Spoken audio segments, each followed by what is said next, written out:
खुलुमबाय गोजोन फुंबिलिनि गासैबो बड'लेण्ड बुब्लिनि अनसायगिरिफोरखौ बरायग्रोबाय। दिनै 6 जानुवारि शुक्रबारनि फान्जामुथिखौ फरायथिनो लादों आं गेवलां हाजोहारिया। फान्जामुथिनि गिबियाव दं मेष राशि, फालांगि बिथिङाव मोजांसिन सान, बेफार फालांगियाव जौगागोन, फारफ्रोमबो बिथिङाव आवगायनो हानायनि मिजिं दं। वृष राशि, हरखाब बिसि फिसाखौ लानानै गुबुन जायगायाव दावबायगोन। दावबायनायजों बिसि फिसायनि सोमोन्दोआ गोख्रोंसिन जागोन।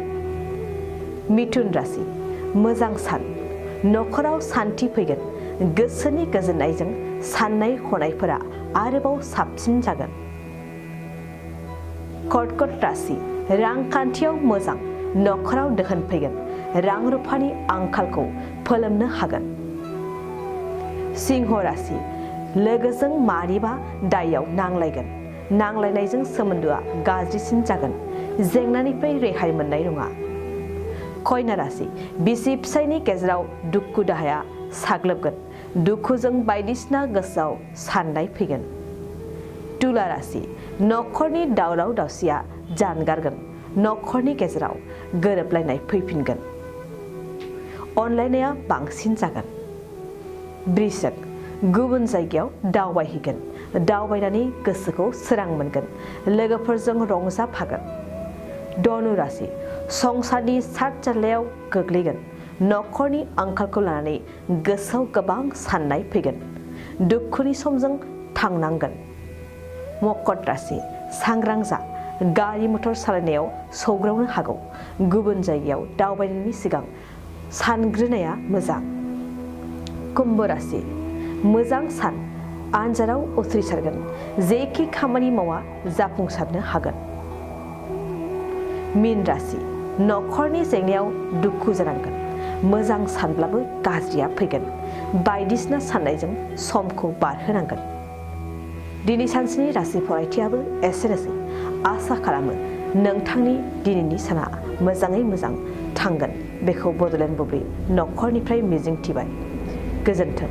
Good news for everyone. St. Xavier Institute, Bongaigaon, in collaboration with Career Point IS Academy Guwahati, is going to hold FAC free workshop seminar event for FAC interested students.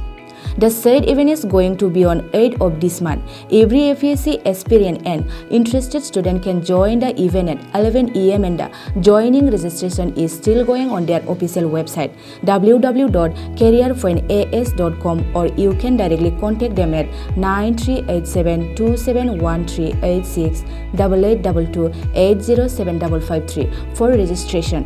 The address of the event is St. Xavier Institute, Sapaguri Road, 2nd floor, above SBI North, Bongaigaon, Assam. We know that the Assam Public Service Commission is going to organize a combined competitive examination 2022 for candidates, and there will be 793 vacancies in various posts across various departments of the Assam government administration.